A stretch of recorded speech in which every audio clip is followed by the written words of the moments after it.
Hey guys, here's Louie. I hope everybody is doing fine out there and dedicating some time on their project. I am happy to be back on the bird. I had to take a couple of days off. About a week or so I had to take off because I had a terrible ear infection that was driving me nuts. But thanks God, he always heals me and I'm good to go. And I started as of last night back on the bird. So I am doing my final sanding to these panels here, the hood, the fenders, okay? Because I am going to apply a high build primer that I will share with you guys. I know you guys out there are very confused. I also was confused at one time and another. The more you get into these kind of projects, the more you get into this hobby, the better you get at it and the better you get to understand how to get from point A to point B. All right, so I'm going to share with you guys exactly what I am using, okay? And I'm even gonna share with you guys how much I am in financially wise on these products over here. Real quick, because I owe the gentleman a video real quick and I think it's important. I'm gonna tell you guys really quick the story behind this 68 Firebird and why it means so much to me. So I was on the hunt for a 68 Firebird. Actually, Jonathan at Vinyl Village Garage, that great pumpkin that he just finished doing the paint job that came out beautiful. I just pray to God that this one will come out as beautiful or at least close to it. I sent Jonathan out to go and check that car out, the great pumpkin that he did, and he's still doing, to check it out for me and give it a quick look over. And if everything was said and done and we could make a deal, he was gonna buy the car for me and I was gonna go out there and pick it up. But it happens to be that the man really didn't want to sell it, and Jonathan picked up the car and he's restoring the car, as you guys can see on his channel. So it left me still with the hunt of going out there looking for a 68 Firebird, because you guys that have followed me from day one knows that I have the first gen collection at home. So I had the 67, the 69, and I was missing the 68. So in November of 2021, I found this car around upstate New York. Okay, so almost a 3-hour drive from where I'm at in Pennsylvania. And guys, I'm not lying to you. She literally was sitting in a junkyard just days or weeks away from being crushed. Okay, and like you guys have seen in my videos, I basically have done the whole entire car. All right, from dropping a 350 motor with my buddy Jonathan and going through the whole car. I mean, there ain't a panel on this car that I did not touch. Okay, I repaired the firewall, my beginning repair. If you guys go back to some videos, you guys that have been following the build know that I repaired the firewall. Okay, all of the bottom where the heater box is mounted now. It was missing. It wasn't there. This dashboard was all eaten up. Okay, it was all eaten up. Watch the videos. I rebuilt this whole thing with sheet metal little by little to where it stands now. Okay, by the way, this would be, after this video, this would be the next video, me painting the dashboard. I'll get there soon. And from the dashboard, I basically went into the rocker. I remember on the driver's side, I also did the whole full rocker. Okay, and I pretty much made that piece by piece out of sheet metal. I did not buy an outer rocker. I did not order it and came to my house and I burned it in. No, I had some sheet metal. I always got sheet metal against that wall back there where my welder is at. And I fabricated a rocker to the 68 Firebird here. All right. And from there is when I started cutting the floor apart, removing the rear frame rails, and I did the whole thing from the rear frame rails all the way to the front. Okay, I did lower quarter patch panels to this car, lower quarter panel patch panels, also patches, sectional patches here. I did in here what Jonathan have given me from his spare parts. Also, I did the rear tail panel. This is a brand new rear tail panel. The inner tail panel, that's an inner structural tail panel that actually gets welded. That's where your rear frame rails get welded too. All right, if you guys watch the video, the all out here with the rear glass will lay on, I mean, all that was chewed apart. I basically build it little by little out of sheet metal. There she goes, as solid as a rock, like I always say.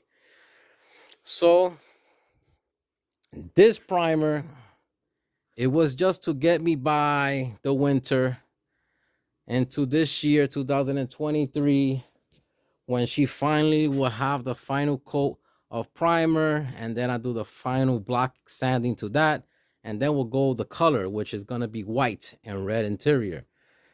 I'm removing this trim here to do the final sanding in between here and prime it. Okay, and if you guys don't know, like I didn't know, I actually had to call Jonathan on this because my first time removing this. I never removed this on my 69 when I painted it. There's screws here, so you have to dig out the weathering strip. You have to dig it out, and these screws, find them. And what I used was an impact screwdriver. Okay, I have it right here. You guys could pick yourself up one. I even seen them in Harbor's Freight. This one happens to be a Cobalt from Lowe's. And what you do is you put it on the screwdriver, you strike this side, and as you strike it, it goes in, and it goes on reverse. So it gives you a better chance of not messing up that screw. And I just use a regular rubber mallet, and it works. It works beautiful. That's a great tool to have if you're planning to restore any old car. All right. So the focus here I'm trying to tell you guys is, so I found the car in the junkyard. My buddy that went with me thought I was nuts to pick up the car.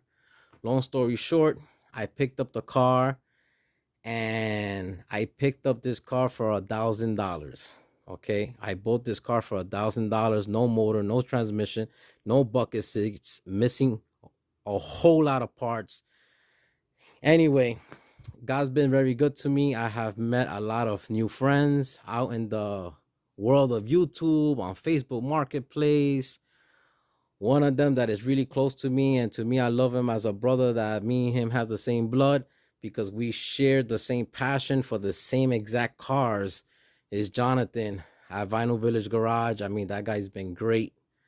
Okay, he shares information with me, I share information with him, and we both, at the end of the day, we out there to help each other, and not just that, we are willing, and that's the most important part to us, is to share the knowledge, share our experience with all you guys out there, and show you guys that you guys could do it. I gave this car a second chance of life to hit the road again, which a lot of people didn't. Okay, I know the man had a whole bunch of people that went to go check out this car, but it was running away because they saw the condition, and he was really high in his price. But I took them down to $1,000. I was willing to gamble $1,000, and I tell you why. Of course, number one, once I saw it, I fell in love with the car, and I wanted the car, and I was up to the challenge of rebuilding this car. Okay. Two, I needed it for my collection. All right. And I was willing to gamble $1,000 because guess what? Here comes part of the video now. I bought the car with no title. Not too many people do that. Okay. I didn't even have, I'll be honest with you guys, I didn't even have an idea how I was going to get the title Once I brought the car back home and I started doing my investigation, I found out about Vermont and I made a video about it.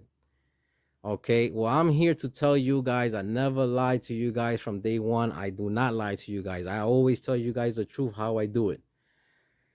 I paid nearly $1,000 for that title through Vermont. It was 900 and something dollars. It was pennies away from being $1,000.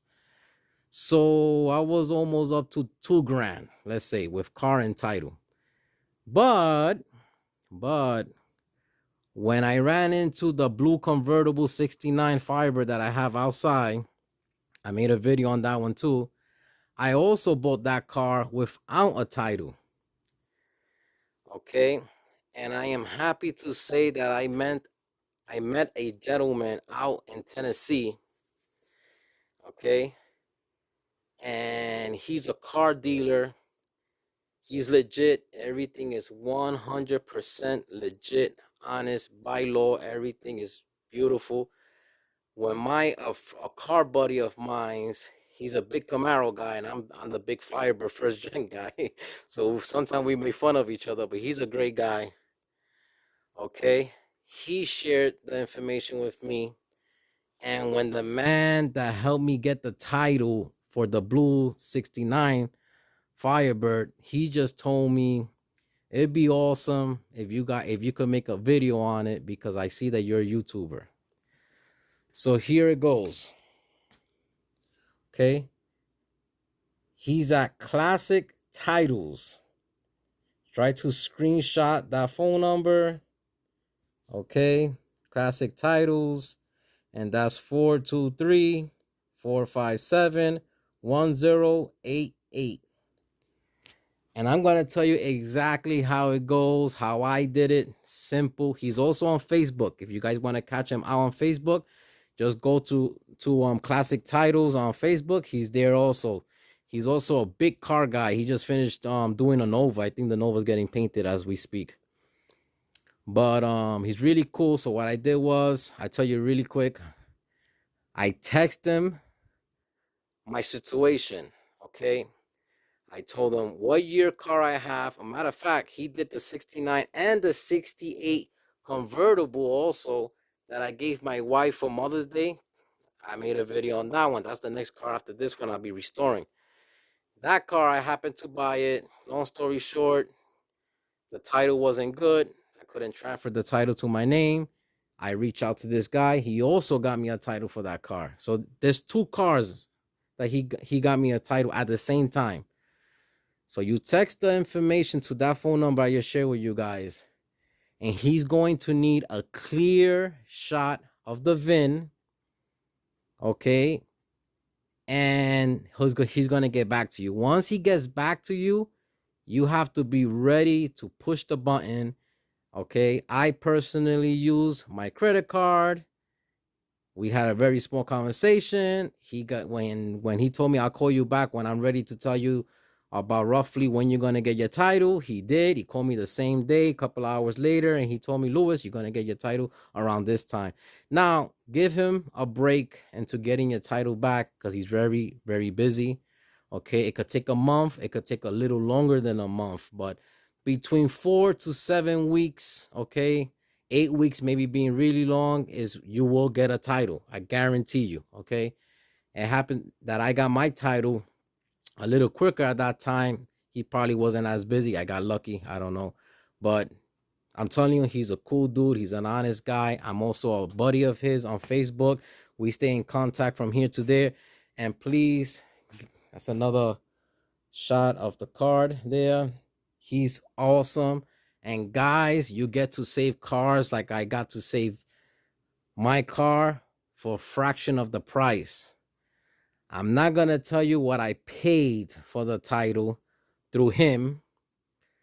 Okay. Your title will come in the mail. You go to your DMV or your tag and title and you transfer it to your state. Done deal.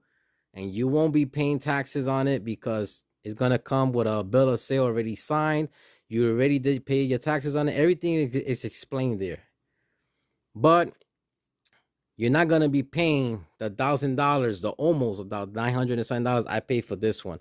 Okay, I didn't even spend $700, $600, I think.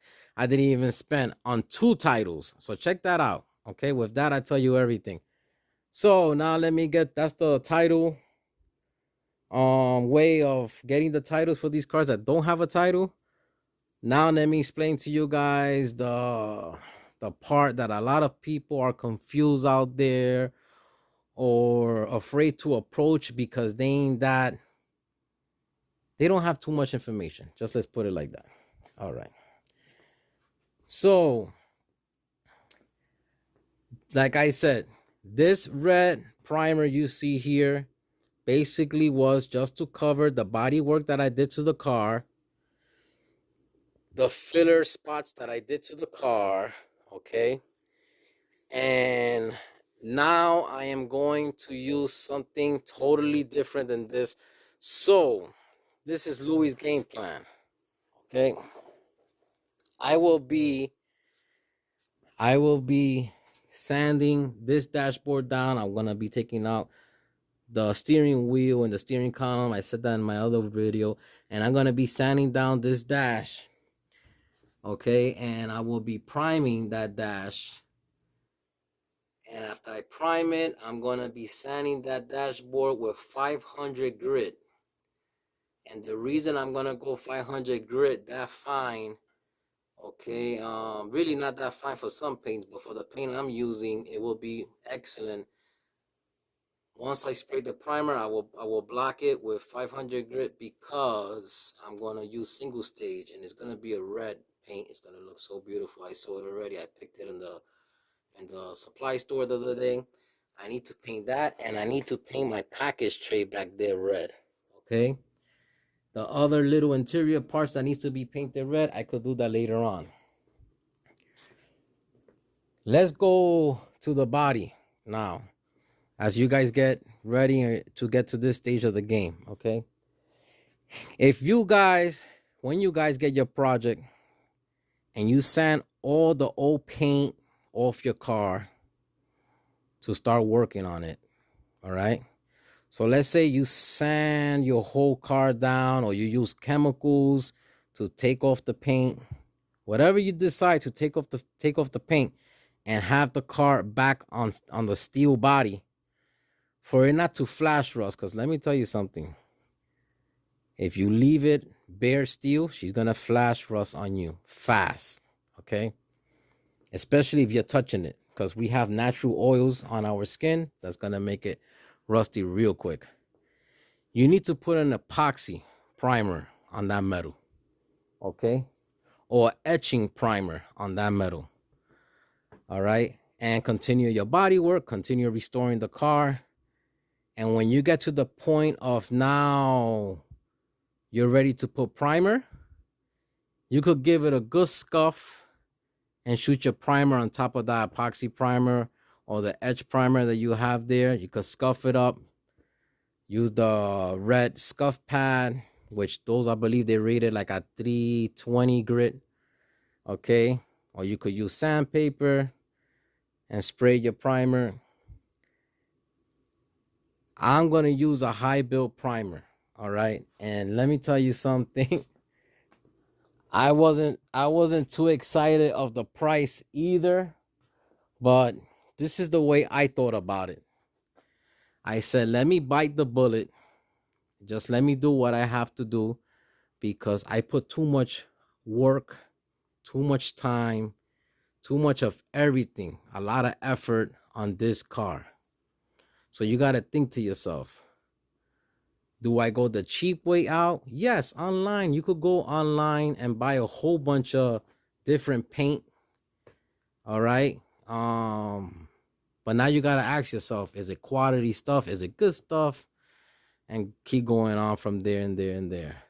Well, this is a subject that I really talked to Jonathan, and he was really behind me, and he had to push me hard, because I even felt a little bit down. I was bothering him. I was pulling his leg, and I told him I'm gonna sell my '68 project car. I don't want it no more. He thought I lost my head. But the truth was, because I never imagined that paint could be that expensive when you are talking about really good automobile paint that's going to last.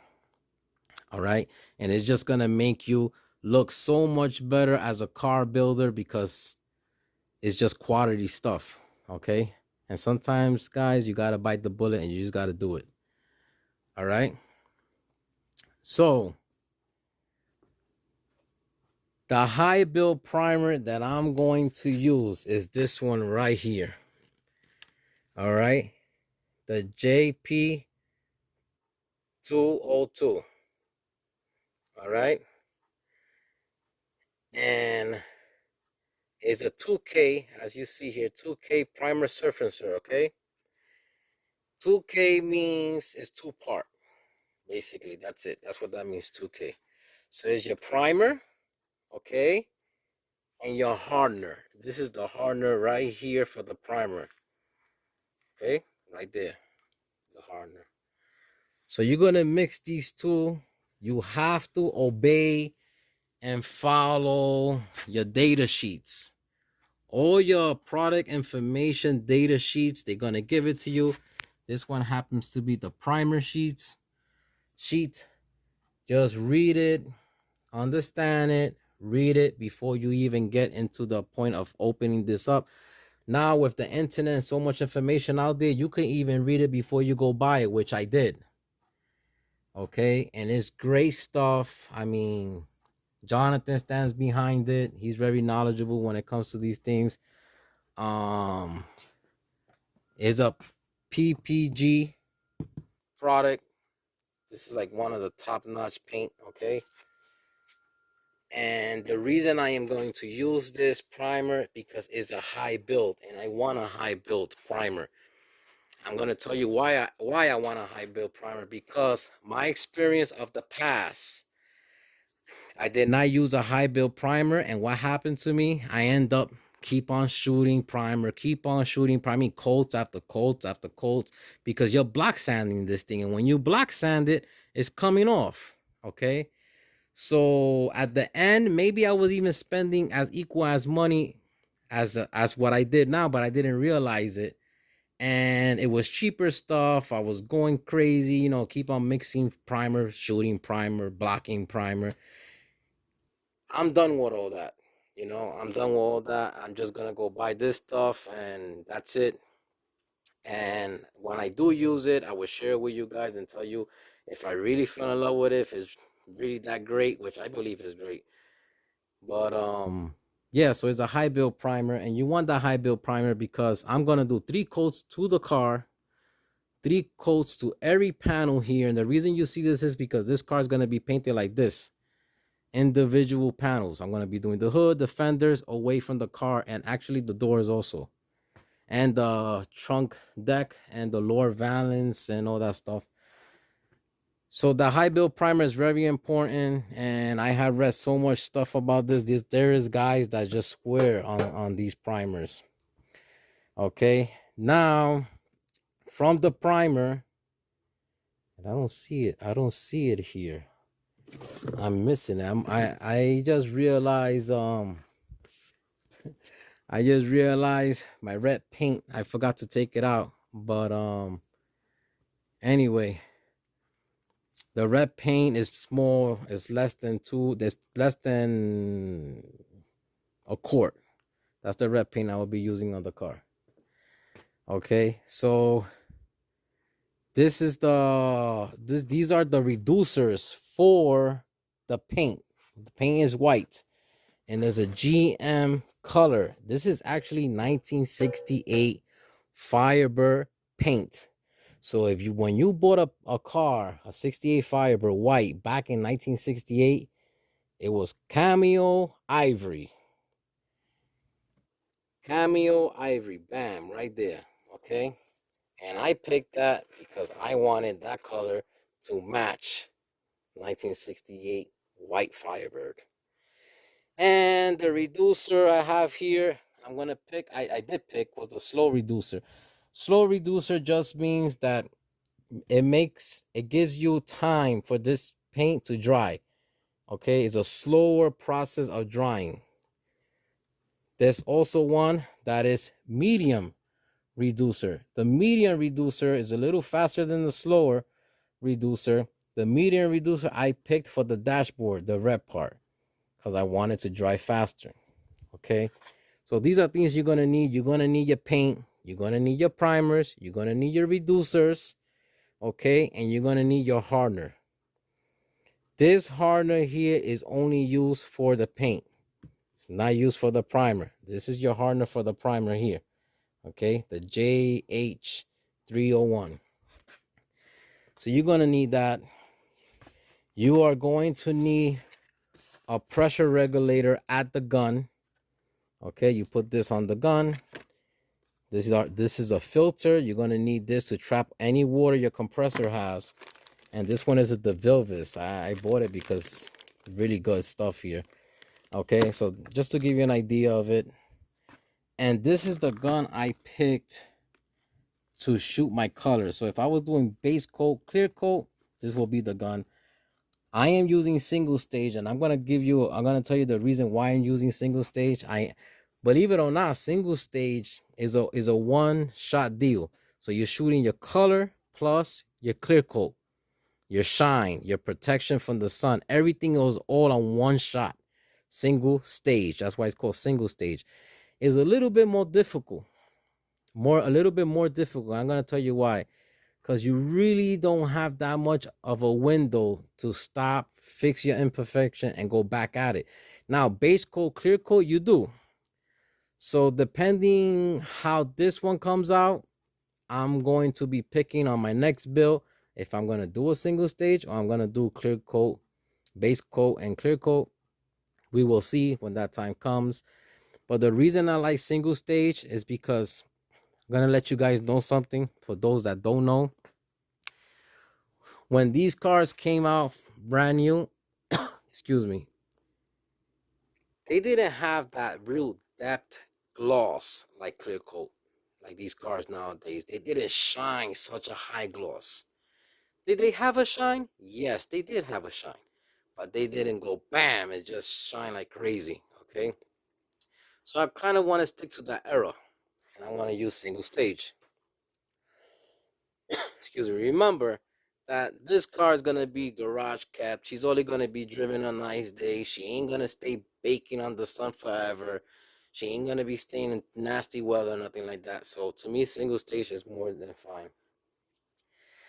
And if you're going to do priming, of course you're going to do priming if you're getting into this hobby. Buy yourself a separate priming gun. And that's what I did. I bought myself an okay gun, okay, to prime is good enough. I also bought this for my supplies. I'm not going to talk bad because I have used it many times before, the Harbor's Freight gun. Okay, but I would not use this gun to put any expensive paint or expensive primer. I won't use the gun for that. I like this gun if I'm going to shoot small spot of primer, not so much primer, a whole entire car. And I like to use it when I'm painting my engine parts, the satin black that these cars take, the inner fender wells, the inner wells on the car. I will use this gun, no problem. But if you're going to spend this kind of money on supply and paint, you need to bite the bullet and just get yourself a good gun. Okay, that gun retail price goes for like $200 and something. I seen it online. I got it cheaper than that because I bought all of this and they threw that gun in for a little cheaper, and the priming gun also. So guys, at the end of the day, this is almost $1,000 right here. It's $900 and something sitting on my table right here. Okay. There ain't no sandpaper, there's no filler, there's no sanding blocks here. It's just what you see. A gallon of color, a gallon of primer, your reducers, your hardeners, one for the color, one for the primer, a priming gun, a gun for color and clear, couple of cups here cost like 40 something cents each. I remember the paint sticks was for free. And a matter of fact, that 900 and something dollars doesn't include these two items here, but everything else here. So you got to really think about it, and be ready for when you're on this step. It's gonna hit you in the pocket, but it's gonna hit you in the pocket for a good reason. All right. And after I finish sanding this primer to 320, I'll be sanding down this primer to 320. I'll be shooting this high build primer and then block sanding it down with 320. And my final sanding will be with a guide coat. I know many times before you guys have seen videos explaining yourself. You need to use guide coat to have straight panels. Okay. I'm going to use one that is like a powder form. I don't have it yet, so I can't show you guys. I apologize. I don't want to use the spray form. I'm going to use the powder form, and I'm actually going to wet sand the car with the guide coat until it's gone. The whole guide coat got to come off, and I'm telling you guys, that's when you get a straight looking car, a phenomenal looking car, a car that just looks gorgeous. And the video is getting really long now, but that's what I wanted to tell you guys. And I wanted to share with you guys that that's what it takes to be here at this state of the game. After all these hours, all these months, over a year now on the car, but I'm here. And with willpower, with you pushing yourself every day, like I said, even if it's an hour every day, you're going to be here in this state of the game. All right, so stay tuned. The dashboard will be next. Okay, the dashboard will be next. You'll be seeing some red there pretty soon. Before I paint the dashboard, I will have the whole car sanded with 320 grit because I don't want it to get too crazy in here with dust and all that. And when I finish the dash, I just have to shoot my primer, then shoot the primer, block sand her, final sand her, and then you're going to see the car in white. So guys, stay tuned. Louis is still in the garage getting busy, and I hope you guys are staying busy. Take care now. Bye-bye.